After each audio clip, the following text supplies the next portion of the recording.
Good afternoon to all.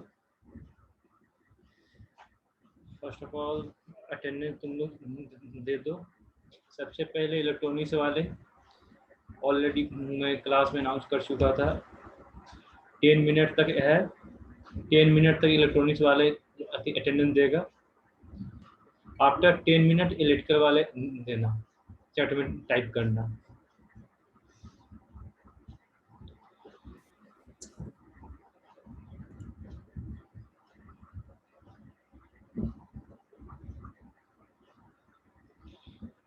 Soni Kumari electrical, अभी तुम्हें attendance देने की जरूरत नहीं है। आप यस सर, नेक्स्ट टाइम फिर से दे दो। ओके। आफ्टर 10 मिनट जब भी क्लास स्टार्ट होगा, जो जिस टाइम में भी क्लास स्टार्ट होगा, 10 मिनट तक इलेक्ट्रॉनिक्स का टाइम रहेगा अटेंडेंस देने का। आफ्टर 10 मिनट इलेक्ट्रिकल का टाइम रहेगा अटेंडेंस देने का। मतलब कि चैट में उसका अपना नेम और रोल नंबर के साथ टाइप कर देना। आफ्टर 20 मिनट जो भी चैट में टाइप करोगे उसको हम अटेंडेंस काउंट नहीं करेंगे। और वैसे भी तुम लोग का रिकॉर्ड हो रहा है, ठीक है। लास्ट क्लास हम लोग क्या पढ़े थे? लास्ट क्लास हम लोग क्या पढ़े थे?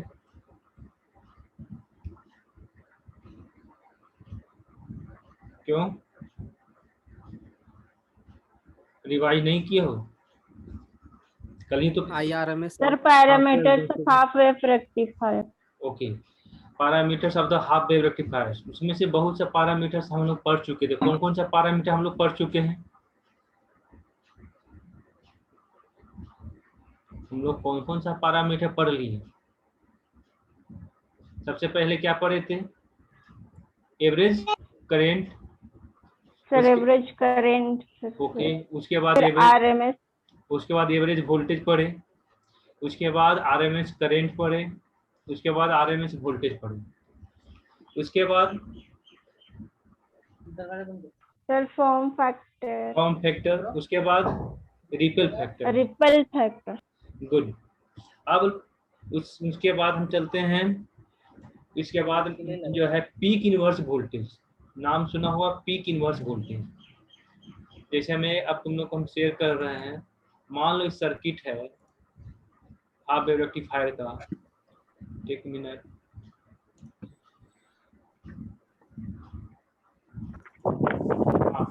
सबको दिख रहा है ये जो सर अभी शेयर किए हैं हाफ वेव रेक्टिफायर सर्किट का? सबको दिख रहा है? ओके। अब यहाँ पर तुम लोग नोटिस करना कि यहाँ पर पीक इनवर्स, पर्दा छोड़ो, म्यूट कर लो। तुम लोग को कितना बार बोलूं, जब कोई चीज में पूछता हूँ, जब रिप्लाई करने के बाद म्यूट कर लिया करो। कौन है?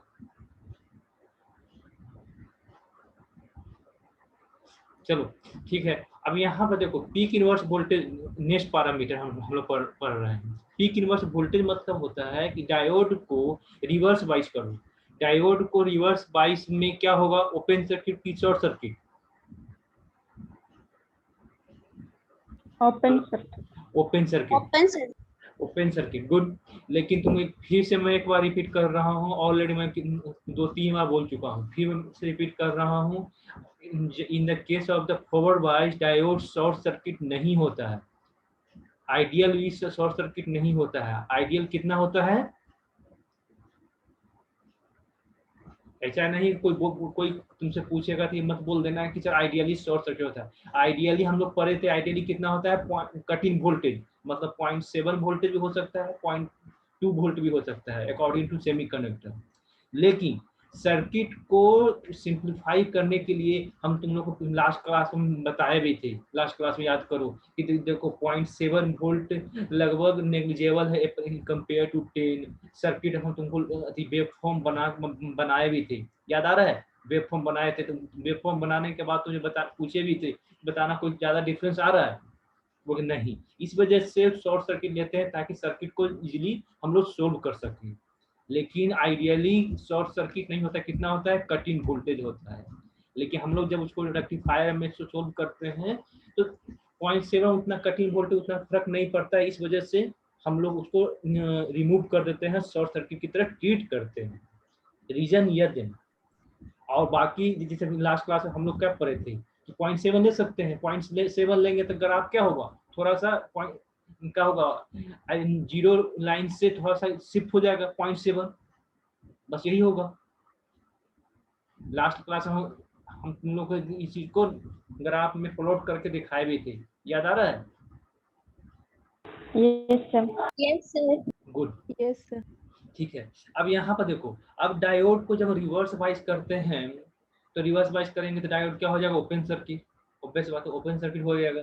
जब ओपन सर्किट होगा तो मतलब कि अब जैसे मैं यहाँ पर देखो, ड्यूरिंग पॉजिटिव साइकिल के दौरान डायोड क्या हो रहा है, ऊपर वाइज बोलो।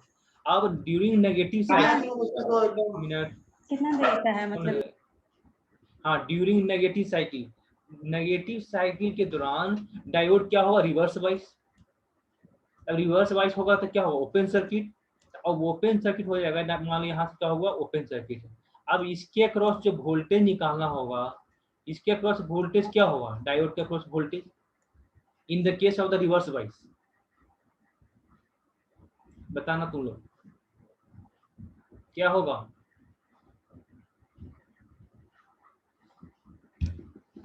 इस सर्किट है, मान लो तुमको इस तरह से, यहाँ पर क्या है देखो, जैसे में यहाँ पर क्या वोल्टेज दी, कितना वोल्टेज दिया हुआ है, यहाँ पर कितना वोल्टेज है, during negative cycle. During negative cycle मतलब ऊपर नेगेटिव होगा, ये नीचे पॉजिटिव होगा।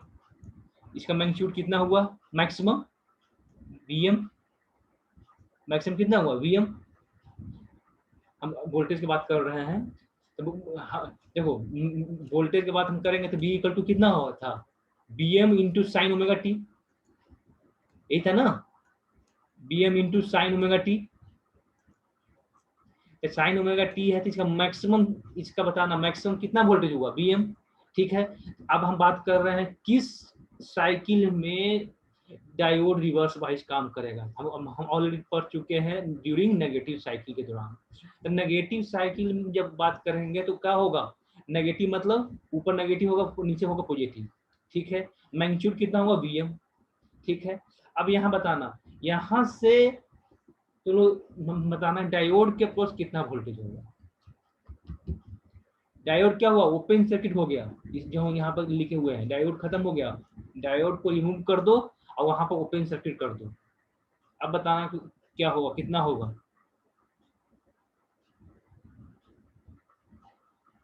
डायोड के अक्रॉस वोल्टेज कितना होगा, Vd कितना होगा।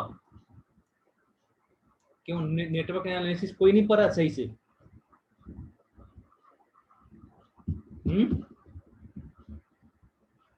हेलो, आवाज आ रही है? Yes sir. अच्छा, कोई ना, फिर से हम तुम लोग को एक थोड़ा सा बेसिक हम बताना पड़ेगा नेटवर्क एनालिसिस, इसीलिए ना लॉ सर्किट में थोड़ा सा टाइम ज़्यादा लग जाता है। इसमें इतना बेसिक का रिक्वायरमेंट होता है। तुम लोग को हम बोले भी थे कि KVL KCL पूरा एकदम रिवाइज कर लेना। जैसे देखो अभी हम एग्जाम्पल लेते हैं, मान लो छोटा सा एग्जाम्पल ले रहे हैं, एक बैटरी की सप्लाई वोल्टेज दे रहे हैं, कितना वोल्टेज दे रहे हैं, मान लो 2 वोल्ट, ठीक है। अब यहाँ से एक रेजिस्टेंस लगा दो, यहाँ पर क्या लगा दिए, 2 किलो ओम का, 2 किलो ओम का लगा दिया रेजिस्टेंस। अब तुमसे क्वेश्चन कोई पूछा जाए कि इस सर्किट में, अब बताना इस सर्किट में करंट कितना फ्लो होगा, सबसे बेसिक चीज, एकदम इतना बेसिक तो बताने की जरूरत नहीं है, लेकिन क्या करें, बताना पड़ रहा, करंट कितना होगा, यहाँ पर करंट कितना होगा, हेलो 1 एम्पियर। 1 ampere sir. ये है क्या करो, हेलो हेलो, किसी को रिप्लाई जवाब क्यों नहीं आ रहा है, हेलो देखो जो जितने लोग 1 एम्पियर बोला सब गलत है। 1 एम्पियर किसे होगा? 1 मिली एम्पियर होगा ना। यस सर 1 मिली एम्पेयर क्योंकि किलो हाँ, में हाँ है। सर मिली एम्पियर होगा, लेकिन हम लोग ऐसे हाँ ठीक है, चलो 1 मिली एम्पियर हुआ, ठीक है। अब इसको मान लो, इसको हम ओपन कर दिए। अब यहाँ पर क्या किए? ओपन कर दिए। अब क्या तुमसे पूछा जा रहा है कि इसके क्रॉस करंट, इस सर्किट में करंट कितना फ्लो होगा? इस सर्किट में करंट कितना फ्लो होगा? नहीं होगा। नहीं होगा। नहीं हो। गुड। यहाँ तो तुमको समझ में आ रहा है कि सर्किट करंट फ्लो नहीं हो रहा है। क्यों नहीं हो रहा है समझ में आ रहा है। इतना हम डेप्थ में नहीं जाएंगे क्यों नहीं करंट फ्लो हो रहा है, क्योंकि सर्किट जो क्लोज नहीं है इसलिए करंट फ्लो नहीं हो रहा है, ठीक है। अब इसके बाद बताना, अभी तुमसे कोई क्वेश्चन पूछे कि इसके क्रॉस वोल्टेज जो ओपन सर्किट जहाँ किए हैं, यहाँ पे जो ओपन सर्किट किए हैं, अब इसके क्रॉस वोल्टेज कितना होगा? इसके क्रॉस जो वोल्टेज V कितना होगा? तुमसे कोई पूछे तो क्या बताओगे?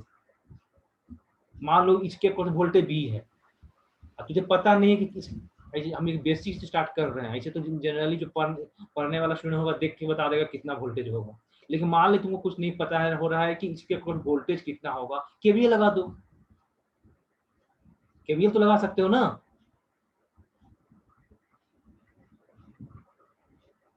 हेलो,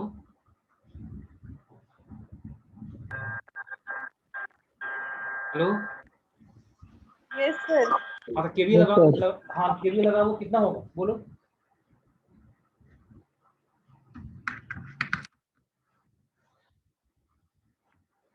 इतना बेसिक कमजोर रहेगा तो फिर अनोवेशन कैसे हम आगे कंप्लीट करेंगे? तुम लोग को हम बोले थे ना कि केवीएल केसीएल रिवाइज कर लेना। तो इसमें केवीएल लगा वो कितना होगा? V के वैल्यू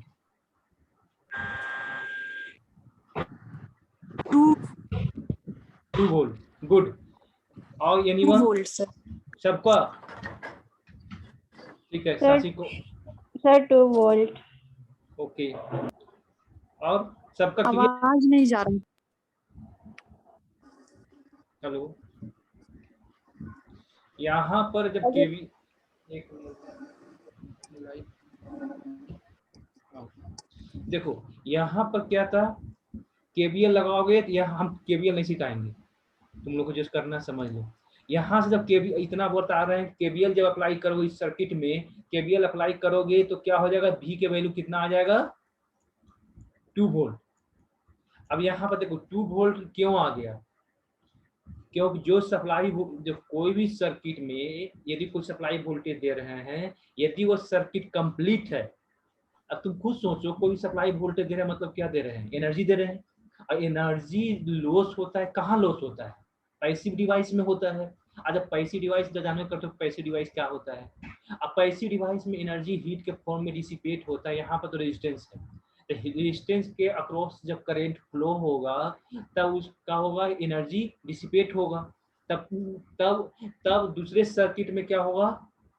कम एनर्जी मिलेगा।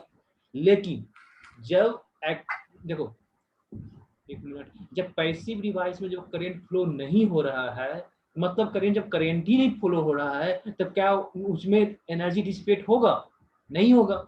जब एनर्जी डिसिपेट नहीं होगा मतलब जो टोटल जो सप्लाई वोल्टेज है, टोटल के टोटल सप्लाई वोल्टेज क्या हो जाएगा? जो जहां पर ओपन सर्किट करेंगे। ये तो तुम्हारा एक लॉजिकली तुमको समझा दिए। अब इस तरह से तुम यहाँ केवीएल जब अप्लाई करोगे तो केवीएल अप्लाई करो तो केवीएल क्या करता है? किसी भी लूप में टोटल सर्किट मूव करो, एनर्जी कंजर्व होता है। तो एनर्जी जो कंजर्व होता है तो यहाँ से तुम्हारा वोल्टेज आ गया 2 वोल्ट, क्योंकि इस रेजिस्टेंस के अक्रॉस कोई वोल्टेज नहीं है। इस रेजिस्टेंस 2 के अक्रॉस कोई भी वोल्टेज डेवलप नहीं हुआ, इसीलिए जहां पर ओपन सर्किट किए उसके क्रॉस वोल्टेज जो सप्लाई वोल्टेज दिए वही हो गया। यहाँ तक क्लियर होगा सबको? किसी कोई डाउट है? No sir. ओके ठीक है। अब यहाँ सेम क्वेश्चन यहाँ पर है, कहाँ पर था? अब यहाँ पर इस सर्किट में तुम लोग बताना, इस सर्किट में डायोड को क्या करो? In the case of the reverse wise के केस में डायोड क्या होगा? ओपन सर्किट हो जाएगा। अगर ओपन सर्किट होगा तो डायोड के अक्रॉस वोल्टेज कितना होगा? Sir VS। BS। गुड। चलो यहाँ पर बी एस दिया हुआ है इसलिए बी एस हो गया, ठीक है। सप्लाई वोल्टेज, अब सप्लाई वोल्टेज कितना होता है हम पता है, सप्लाई वोल्टेज क्या, अभी अभी हम मान लो बी एस इक्वल टू क्या होता है, मान लो this is the B M into sine omega T. अब यहाँ बताना मैक्सिमम पीक इनवर्स वोल्टेज कितना होगा। पीक इनवर्स वोल्टेज होता है पीक इनवर्स वोल्टेज, मतलब जो कि मैक्सिमम जब रिवर्स वाइज करते हैं डायोड को तो मैक्सिमम वोल्टेज होता है, this is called the peak inverse voltage. तो मैक्सिमम कितना वोल्टेज है, VM सर। Vm, इसलिए हाफ वेव रेक्टिफायर में पीक इनवर्स वोल्टेज Vm होगा। यहाँ तक किसी का डाउट है? सेम इक्वेशन है जब हम तुम लोग कभी एग्जांपल देके समझाए थे, सेम यहाँ पर है, समझ में आ गया होगा। जिसे भी केवीएल केसीएल में डाउट है अभी भी तुम्हारे पास टाइम है, उस पर कम से कम खाली जाके थ्योरी मत पढ़ना, केवीएल क्या कहता है तोता की तरह। केवीएल कंजर्वेशन तो एनर्जी है, कोई लूप में घुमा लिए इक्वेशन हो गया। कम से कम अभी भी तुम्हारे पास टाइम है 10 से 15 क्वेश्चन सोल्व कर लेना केवीएल केसीएल पर, क्योंकि आने वाला टाइम में पूरा सर्किट पर ही हम लोग पूरा सोल्व करेंगे हम। अभी तो सिर्फ टेलर है, ठीक है। अब यहाँ से तुम्हारा हो गया। अब तुम लोग को बात करते हैं कौन सा, तुम लोग को शेयर भी किए थे नोट्स को। लास्ट पैरामीटर कौन सा होगा, लास्ट पैरामीटर्स इफिशिएंसी, ठीक है। अब efficiency equal to last class हम बताए भी थे, इफिशिएंसी इक्वल टू क्या होता है, output power upon input power, ठीक है। अब आउटपुट पावर, अब देखो आउटपुट पावर क्या है, ऑलरेडी हम लोग 9-10 से पढ़ते आ रहे हैं। पावर क्या होता है, करंट के फॉर्म में पता है, वोल्टेज के टर्म में भी पता है। यदि करंट के टर्म में पावर निकालते थे आई स्क्वायर आर, सबको पता है। अब देखो अब क्या करें, आउटपुट पावर, तो आउटपुट पावर आउटपुट वेवफॉर्म है। तो अब याद करो आउटपुट जो वेवफॉर्म है वो जो डीसी मिल रहा था, तो डीसी का, इसलिए डीसी करंट लिए I D C square R L, क्या किसका लिए, I D C square R L, क्योंकि आउटपुट जो हम जहां से ले रहे हैं, कहाँ से ले रहे हैं, लोड रेजिस्टेंस से ले रहे हैं, इसलिए I D C square R L. DC क्यों लिए, क्योंकि आउटपुट में डीसी है। यहाँ क्लियर हो गया। हेलो, हाँ बोलो, कोई कुछ जूम की आवाज नहीं आ रही, फिर से बोलो कि क्या पूछना चाह रही हो। सर जूम कीजिए, जूम जूम करूँ, ओके ठीक है। कोई अभी यहाँ तक जो आवाज जा रही थी ना, यस सर। ठीक है। अभी वो यहाँ देखने की जरूरत भी नहीं है, तुमको खुद से सोल्व करना है, तुमको शेयर कर दिए कोई बात नहीं। अब देखो आउटपुट पावर क्या हुआ, डीसी पावर हो गया। अब इनपुट पावर की बात करते हैं। देखो सर्किट कहाँ गया, सर्किट हम फिर से सर्किट में आ रहे हैं। देखो यहाँ पर सर्किट में जैसे में यहाँ पर हम बात करेंगे, एक मिनट, यहाँ पे इनपुट जो है पावर है। देखो पावर जो इनपुट जो दे रहे हैं हम इस यहाँ की बात कर रहे हैं, नहीं कि इस इनपुट की बात कर रहे हैं। यहाँ इसी इनपुट का, यहाँ पर जो एसी इनपुट है वो कन्वर्ट हुआ, जो स्टेप डाउन बोलो, स्टेप डाउन के बाद जो एसी मिला। अब ये जो एसी है इस सर्किट में, ये जो पूरे जो सर्किट है उस पूरे सर्किट में यही एसी करंट फ्लो हो रहा है, ठीक है। अब यहाँ पर जो देखो इस जो इनपुट जो स्टार्टिंग में जो आरएमएस दे रहे हैं, तो this is equal to input voltage. अब यहाँ तो तुम लोग बताना कि इनपुट वोल्टेज क्या है, आरएमएस वोल्टेज है, आरएमएस करंट हम लोग ऑलरेडी निकाल चुके हैं। आरएमएस करंट जो निकाल चुके, देखो क्या होता है कि जब डीसी होता है तो हम लोग वहां पर डीसी एवरेज करंट लेते हैं, और जब एसी होता है तो हम लोग वहां पर आरएमएस लेते हैं। ऑलरेडी नेटवर्क एनालिसिस में पढ़ा होगा कि जब एसी लेते हैं तो वहां पर आरएमएस लेते हैं, आरएमएस करंट लेते हैं। तो आरएमएस करंट ऑलरेडी हम निकाल चुके हैं। करंट कितना वैल्यू होता है, हाफ वेव का कितना होता है, आई एम अपॉन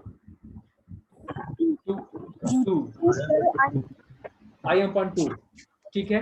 अब यहाँ पर देखो, अब इनपुट पावर तुमको निकालना होगा, तो दिमाग लगाओ कि टोटल कितना इनपुट पावर दे रहे हैं। करंट तो हो गया, ठीक है, आरएमएस करंट स्क्वायर रेजिस्टेंस, कौन कौन सा रेजिस्टेंस हो यहाँ पर, टोटल इनपुट पावर कितना होगा, अब देखो, अब क्वेश्चन क्या है, किसी भी सर्किट में हम एफिशिएंसी निकाल रहे हैं तो आउटपुट पावर तो अपॉन इनपुट पावर समझ में आ गया। तो टोटल इनपुट पावर कितना दी है, तो टोटल इनपुट पावर क्या जब करेंगे तो करंट तो कॉमन है, आरएमएस करंट, ठीक है, आरएमएस करंट स्क्वायर। अब यहाँ पर कौन कौन सा रेजिस्टेंस है, पहला एक जहाँ का जो सेकेंडरी ट्रांसफार्मर है, सेकेंडरी ट्रांसफार्मर का अपना उसका इंटरनल रेजिस्टेंस होगा, इलेक्ट्रिकल वाला सही समझ में और ज्यादा समझ में आ रहा होगा। तो ट्रांसफार्मर का उसका अपना इंटरनल रेजिस्टेंस होगा, जितना भी हो, एक ज्यादा नहीं होता लेकिन उसका अपना इंटरनल रेजिस्टेंस होगा। तो उसको हम डिनोट कर दिए यहाँ पर आरएस से, ठीक है। प्लस हम तुम लोग ये भी बताए थे कि डायोड जो होता है उसका भी उसका इंटरनल रेजिस्टेंस होता है, मानते हैं बहुत कम होता है in the case of the forward bias, बहुत कम होता है, इतना कम होता है कि लगभग नेग्लिजिबल, हम लोग बताए भी थे। उसका फॉरवर्ड रेजिस्टेंस में बहुत कम होता है, लगभग किलो से भी कम होता है। ऑलरेडी हम फर्स्ट डे ही बताए थे जब रेक्टिफायर जब स्टार्ट कर रहे थे तो उसको भी हम यहाँ पर लिख रहे हैं कितना, फॉरवर्ड। देखो आरएफ से क्यों डिनोट कर रहे हैं, क्योंकि फॉरवर्ड बाइस में हम लोग डिस्कस कर रहे हैं, क्योंकि रिवर्स बाइस में डिस्कस करेंगे नहीं, क्योंकि रिवर्स बाइस में करंट फ्लो होगा ही नहीं। जब करंट फ्लो नहीं होगा तो इनपुट पावर होगा ही नहीं, करंट तो जीरो है। इसलिए हम फॉरवर्ड वाइस में सिर्फ फॉरवर्ड रेजिस्टेंस को कंसीडर किए, प्लस आरएल लोड के क्रॉस जो टोटल, ये क्या हुआ, टोटल इनपुट पावर। अब इसी को total output power upon total input power, this is called the efficiency. समझ में आया। अब यहाँ पर देखो,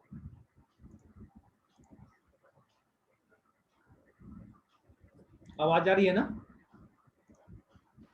यस सर। हाँ, अब यहाँ पर देखो, अब तुम लोग को जो देखना है, अब यहाँ पर देखो टोटल एसी हो गया। अब यहाँ पर देखो इसका वैल्यू पुट करो, क्या हुआ, I D C square into R L upon, यहाँ पर जो दिख रहा होगा सबको, यहाँ पर कहाँ पर देखो, ये जो सर्किट है यहाँ पर जो है, यहाँ पर तो ध्यान दो, I D C square into R L, इसे समझ में आ गया।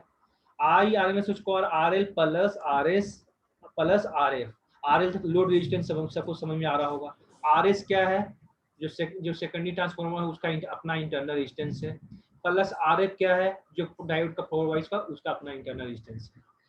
अब देखो यहाँ तक सबको समझ में आ गया इक्वेशन को। अब यहाँ पर क्या करो, ठीक है, अब यहाँ पर क्या करो, आई डी सी हम लोग ऑलरेडी निकाल चुके हैं, आई आर एम ऑलरेडी निकाल चुके हैं, उस सारा वैल्यू पुट जब करोगे तो क्या हो जाएगा, 4/पाई स्क्वायर हो जाएगा। पुट करके देख लेना, आ जाएगा उतना ही। क्योंकि I D C equal to क्या होता है, I D C equal to क्या होता है, I M upon pi sir. I M upon pi, तो आई एम अपॉन पाई हो गया। अब यहाँ पर इसका देखो I M R M S का वैल्यू कितना होता है, IM/2। I M upon 2, good. I M cut गया, तुम्हारा बच जाएगा 4/पाई स्क्वायर। इस तरह से तुम्हारा बस क्या बच गया, are L upon are L plus R F plus R S. अब आर एस को नीचे लेके जाओ, आर एस को जब नीचे लेके जाएंगे तो क्या होगा, जैसे में आर एस को जब नीचे लेके जाएंगे तो क्या होगा, ये इक्वेशन तुम्हारा हो गया। ये इक्वेशन कहाँ होगा, समझ में आ रहा होगा। अब यहाँ पर देखो 1 plus R S plus R F upon R L, ठीक है, ये तो सबको समझ में आ रहा होगा यहाँ पर, ठीक है। अभी 1 अपॉन जो पाई स्क्वायर जो आया था वैल्यू, उसका वैल्यू आया 0.406। अब यहाँ देखो, हम ऑलरेडी बता चुके थे कि आर एफ के वैल्यू बहुत कम होता है in the case of the forward bias, और फॉरवर्ड रेजिस्टेंस बहुत कम होता है। और जो आर एस जो है, जो ट्रांसफार्मर का जो इंटरनल रेजिस्टेंस होता है वो भी बहुत कम होता है।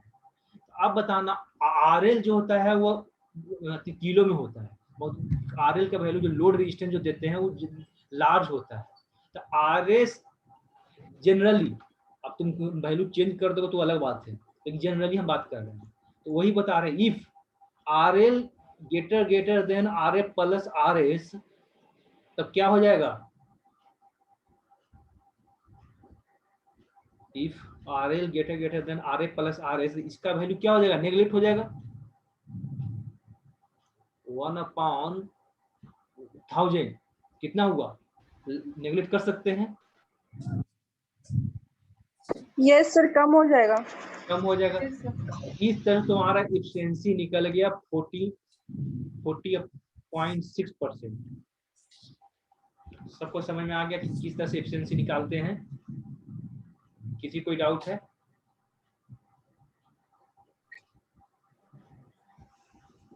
यहाँ तक किसी कोई डाउट है? तुम्हारा हाफ वेव रेक्टिफायर कंप्लीट हो गया।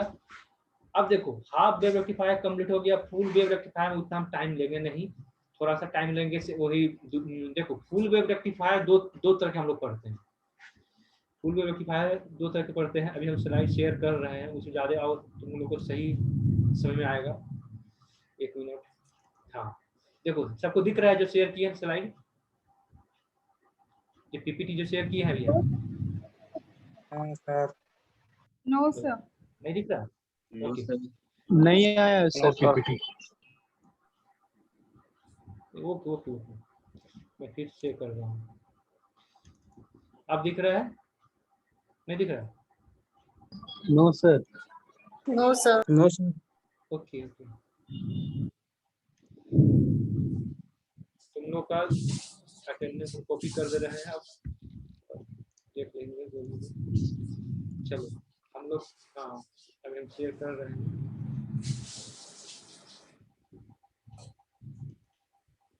तुम लोग को स्क्रीनशॉट लेने दो, ठीक है। अब यहाँ पर अब दिख रहा है सबको?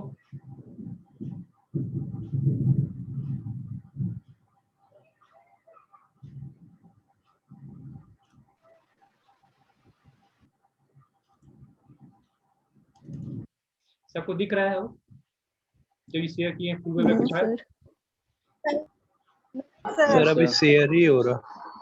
हाँ, नो सर अभी नहीं दिख रहा। वेट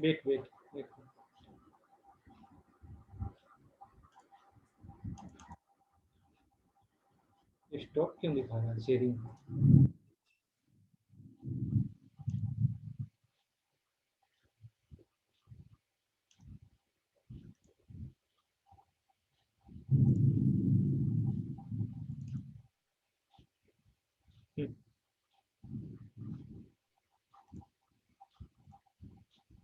दिख रहा है अब? नहीं सर। अब देखो तो अब दिख रहा है। हाँ अब दिख रहा सर। पीपीटी क्यों नहीं, पीपीटी पता नहीं क्यों नहीं दिख रहा है। एक मिनट, पीपीटी नहीं दिख रहा है, क्या बात है? एक मिनट,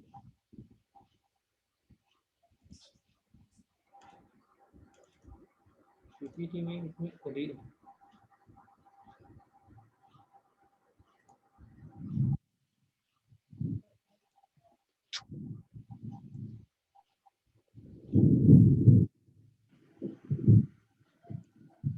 अब दिख रहा है? No sir. शिट, चलो कोई बात नहीं। नोट से पीपीटी में बहुत अच्छा हम तुम लोग का सही से अच्छा से समझ में आ जाता है, इसीलिए तो पीपीटी शेयर कर रहे थे। दूसरा किस तरह से करंट फ्लो हो रहा है पूरी तरह से उसमें था।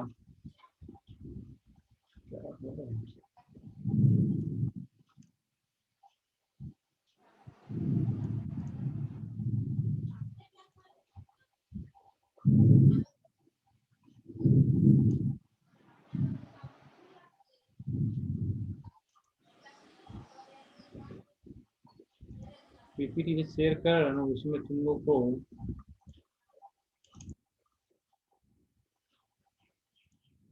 शेयर नहीं हो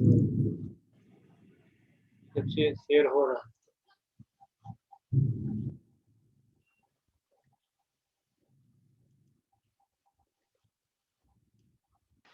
अब हाँ दिख रहा सर, है? दिख रहा है फुल। Okay, yes sir. पता नहीं, ठीक है। अब यहाँ थोड़ा समझने की कोशिश करना, बहुत अच्छा से अभी यहाँ पर डिस्क्राइब है, पीपीटी है, तो मुझे फुल वेव रेक्टिफायर में थोड़ा सा भी डाउट क्लियर होगा, जो क्लियर हो जाएगा।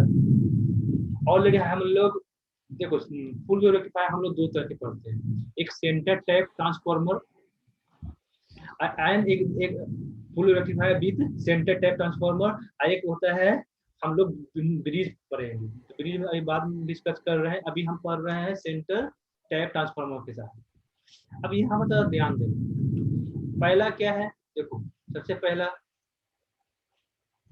प्राइमरी ट्रांसफार्मर, सब कुछ समझ में आ रहा होगा, इसी तरह प्राइमरी ट्रांसफार्मर। अब ये यहाँ पर क्या हुआ, सेकेंडरी ट्रांसफार्मर हुआ। अब सेकेंडरी ट्रांसफार्मर में, आवाज म्यूट कर लो, हाँ, सेकेंडरी ट्रांसफार्मर में आवाज किसका आ रहा है अभी, जिस सोनू कुमार महतो, अरे म्यूट कर लो, हो गया। हाँ देखो इधर, अब यहाँ पर ध्यान देना, इस तरह से जो सेकेंडरी ट्रांसफार्मर है, यहाँ पर जो सेकेंडरी ट्रांसफार्मर की तरह से जो बनाया हुआ है, यहाँ पर सेकेंडरी ट्रांसफार्मर जो है उसके सेंटर से हम लोग एक रेफरेंस कंसीडर करते हैं, इसलिए इसको बोलते हैं सेंटर टाइप ट्रांसफार्मर। रेफरेंस मतलब कुछ जीरो कंसीडर कर सकते हैं, रेफरेंस मतलब वही होता है उसके रिस्पेक्ट में हम लोग सप्लाई वोल्टेज हम लोग दे रहे हैं। तो क्या करते हैं, एक सेंटर से, सेकेंडरी ट्रांसफार्मर के सेंटर से एक बीच से रिस्पेक्ट में हम लोग आउटपुट वोल्टेज कंसीडर कर रहे हैं, उसके रिस्पेक्ट में, मतलब रिफरेंस मतलब ऑब्वियस बात है, रिफरेंस मतलब कि सबके लिए रिफरेंस हो गया, तो उसके रिस्पेक्ट में लोड के अक्रॉस कितना वोल्टेज हो रहा है, मतलब क्या आउटपुट आ रहा है, वो हम लोग ऑब्जर्व करते हैं, इसलिए इसको नाम रखा गया है सेंटर टाइप ट्रांसफार्मर। ऐसे हम लोग यहाँ पर, तुम लोग यहाँ पर क्लास होता तो देखो वर्चुअल लैब में देखते हैं सेंटर ट्रांसफार्मर का, हम लोग का पिछले बेसिक इलेक्ट्रॉनिक्स में तुम लोग लैब किया था, full wave rectifier, half wave rectifier में। Yes sir. क्योंकि मैंने तो लैब लिया नहीं था, हाँ ठीक है, इस बार भी तुम लोग की लैब एक्सपेरिमेंट है, हम तुम लोग को वर्चुअल लैब में हम करवाएंगे। देखिए यहाँ पर देखो, इस तरह से यहाँ इस सेंटर से, देखो इस सेंटर से यहाँ क्या किया गया है, आउटपुट हम लोग ले रहे हैं, मैंने उसे रेफरेंस लाइन हम लोग कंसीडर किए हैं। अब यहाँ पर देखो, इस यहाँ पर जो पीपीटी है, इसमें क्या किया गया है कि यहाँ पर आउटपुट लिया जा रहा है, लेकिन बहुत सा बुक में क्या होगा, तुमको यहाँ इस तरह से यहाँ पर रेजिस्टेंस लगा देगा, ठीक है, और यहाँ से इस तरह से कनेक्ट कर देगा, बात सर्किट सेम ही है। अब क्या देगा कि यहाँ पर वोल्टेज, मतलब इसके अक्रॉस वोल्टेज निकालना है। अब बताना, यह जो हम रेड लाइन से हम डिनोट जो किए हैं, जनरली बहुत जगह बुक में तुमको मिलेगा। अब बताना, यह जो बना है रेड लाइन से, यह जो पहले से जो पीपीटी बनाया हुआ है, दोनों तो सेम ही है, सेम है ना? Yes sir. ये तो सबको क्लियर होगा, हाँ ये तो सबको क्लियर होगा, इसीलिए यहाँ पर हम डिलीट करते हैं। तो यहाँ अब देखो, इसकी क्योंकि यहाँ से पूरे रेफरेंस लाइन है, मतलब यहाँ तक सेम हो गया। अब यहाँ पर है, तो अब इसके रिस्पेक्ट में यहाँ पर आउटपुट निकाल रहा है, मतलब यहाँ पर क्या दोनों सेम है, इसके सेम दोनों हो गए सर्किट। अब बताना, अब हम क्या कर रहे हैं, इनपुट सप्लाई वोल्टेज दे रहे हैं। अब इनपुट सप्लाई वोल्टेज दे रहे हैं, this is called input supply, मतलब एसी। अब एसी जो इनपुट सप्लाई दी है, अब सेकेंडरी ट्रांसफार्मर क्या करेगा, उसको स्टेप डाउन कर दिया। स्टेप डाउन करने के बाद भी क्या हुआ, एसी मिला, ऑलरेडी हम लोग पढ़ चुके हैं। अब जब एसी मिला, तो अब बताना, ध्यान देना, जब पॉजिटिव साइकिल, जब सेकेंडरी बाइंडिंग में, मतलब सेकेंडरी ट्रांसफार्मर में जो एसी मिला, ठीक है, उसका मैग्नीट्यूड क्या है बाद में डिस्कस करेंगे, बाद में ऑलरेडी डिस्कस कर चुके हैं कि स्टेप डाउन ट्रांसफार्मर। अब यहाँ बताना, इस सेकेंडरी ट्रांसफार्मर में ड्यूरिंग पॉजिटिव साइकिल क्या होगा, उसका वोल्टेज किस तरह डिनोट करेंगे, प्लस माइनस। बीएस है, बीएस मतलब सप्लाई वोल्टेज, क्या होगा, प्लस माइनस। क्यों, जो यहाँ पर जो सेकेंडरी वाइंडिंग में यही तो एसी इनपुट आया था, जब यही सेम एसी इनपुट आया था, ड्यूरिंग पॉजिटिव साइकिल क्या है, कोई कहीं पर तुम्हारा, देखो एक तरह से देखो समझने की कोशिश करना, एक तरह से क्या है, दो बैटरी को कनेक्ट कर दो, negative positive positive negative positive negative positive, इस तरह दो बैटरी को एक सीरीज में कनेक्ट कर दो। समझाने के तौर पर बता रहे हैं। तो टोटल मान लो तुम्हारा पूछा जा रहा है कि कितना वोल्टेज होगा, हम लोग क्या बोलते हैं कि टोटल ऐड करके बोल देते हैं इतना वोल्टेज है। तो यही तो सेम जो सेकेंडरी ट्रांसफार्मर में, एक सेकेंडरी ट्रांसफार्मर में जो यहाँ पर एसी में आ रहा था, तो during positive cycle, positive cycle के दौरान बता रहे हैं, ड्यूरिंग पॉजिटिव साइकिल क्या है, पॉजिटिव वोल्टेज ऊपर है, नेगेटिव वोल्टेज नीचे है। सेम नीचे भी पॉजिटिव नेगेटिव होगा, क्योंकि टोटल जो है क्या है, ऊपर पॉजिटिव है, नीचे नेगेटिव है, मतलब टोटल नीचे वाले पोर्शन, मतलब इसके पोर्शन, इसके रिस्पेक्ट में यहाँ का टोटल पॉजिटिव वोल्टेज था। अब यहाँ पर क्या हुआ, इस सेंटर टाइप ट्रांसफार्मर है। सेंटर टाइप ट्रांसफार्मर क्या होता है कि जो यहाँ पर सेकेंडरी ट्रांसफार्मर की खासियत है, इलेक्ट्रिकल वाला अच्छी तरह से समझ में आ रहा होगा। ट्रांसफार्मर की जो खासियत है, एक तो तुम्हारा ट्रांसफार्मर ऐसा होगा, जैसे मैं सिंपल यहाँ पर ड्रॉ कर रहा हूँ, यहाँ पर एक ट्रांसफार्मर हुआ, यहाँ पर जो ट्रांसफार्मर ये जो हुआ, ट्रांसफार्मर के अंदर पूरा कंसेप्ट तुमको पता होगा। यहाँ जो इनपुट वोल्टेज आया, मतलब इनपुट करंट आया, सेम यहाँ पर इनपुट करंट चला गया, सेम पोलरिटी के साथ यहाँ चला गया। क्यों? क्योंकि ये सेंटर टाइप ट्रांसफार्मर नहीं है, ये क्या है, एक सिंपल जो ट्रांसफार्मर है। यहाँ सेंटर टाइप ट्रांसफार्मर में क्या होता है कि जो 20 से एक जो थर्ड टर्मिनल जो निकाला जाता है, इस वजह से क्या होता है कि दोनों यहाँ पर दोनों टर्मिनल, ऊपर वाले पोर्शन में, नीचे वाले पोर्शन में, दोनों में सेम जो पोटेंशियल डेवलप होता है, तो सेम यहाँ पर डेवलप होता है, ऊपर वाले में भी सेम और नीचे वाले में भी सेम। यह है तुम्हारा सेंटर टाइप ट्रांसफार्मर की खासियत है। इलेक्ट्रिकल वाले पढ़े हो? इलेक्ट्रिकल कोई बोलेगा नहीं? इलेक्ट्रिकल वाले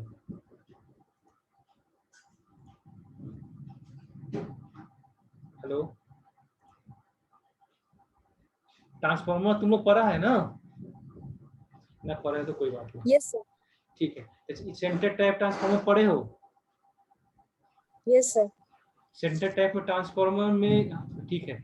अब देखो सेंटर, फिर से मैं रिकॉल कर रहे हैं, सेंटर टाइप ट्रांसफार्मर में सिंपल मान लो ये वाला पोर्शन नहीं होता, ये पोर्शन नहीं होता, मतलब कि 20 से टर्मिनल नहीं निकला हुआ होता, तो क्या होता है, जो इनपुट दे रहे हैं सेकेंडरी बाइंडिंग में, वही तुम्हारा एसी के फॉर्म में कन्वर्ट होके आता। लेकिन सेंटर टाइप के वजह से क्या होगा, एक मतलब सेंटर से एक वायर को, मतलब कि सेंटर से 3 टर्मिनल निकला हुआ होता है, सेंटर से एक टर्मिनल निकला हुआ होता है, जिसको हम लोग रेफरेंस लाइन की यूज करते हैं। तो उसमें क्या होता है, जो यहाँ पर जो सेकेंडरी ट्रांसफार्मर में जो आउटपुट आता है, सेकेंडरी ट्रांसफार्मर जो डेवलप होता है, और डेवलप कैसे होता है तो मुझे पता है, म्यूचुअल इंडक्शन की वजह से। तो अब जो सेकेंडरी ट्रांसफार्मर में जो वोल्टेज डेवलप होता है, दोनों में, ऊपर वाला पोर्शन में नीचे वाला पोर्शन सेम होता है। यह है सेंटर टाइप ट्रांसफार्मर का खासियत है। ठीक है, यहाँ तक समझ में आ गया होगा। मतलब ड्यूरिंग पॉजिटिव साइकिल में क्या हुआ, पॉजिटिव नेगेटिव पॉजिटिव नेगेटिव। ठीक है, अब बीएस पता है, बीएस क्या है, ऑलरेडी हम लोग डिस्कस कर चुके हैं, BS equal to BM into sine omega T. ठीक है, अब यहाँ बताना ड्यूरिंग पॉजिटिव साइकिल में, यहाँ पॉजिटिव नेगेटिव ले लिए, तो बताना कि ड्यूरिंग पॉजिटिव साइकिल में कौन सा डायोड ऑन होगा, कौन सा डायोड ऑफ होगा। डायोड D1 ऑन हो जाएगा, D2 ऑफ हो जाएगा। D2 ऑफ हो जाएगा। ठीक है, यहाँ यही लिखा जा रहा है कि during positive cycle D2 of हो जाएगा, D1 कंडक्ट करेगा। अब D1 कंडक्ट करेगा, तुम लोग बताना, जब D2 जो ऑफ हो जाएगा तो KVL लगा दो, KVL लगा के आउटपुट वोल्टेज निकाल दो। देखिए ऑलरेडी यहाँ पर KVL लगाए हुए हैं, मैंने पीपीटी मोड जो पीपीटी जो शो कर रहे हैं तो दिख रहा होगा। KVL लगाओगे तो क्या होगा, आउटपुट वोल्टेज क्या आ जाएगा, हेलो जल्दी बोलो। VS minus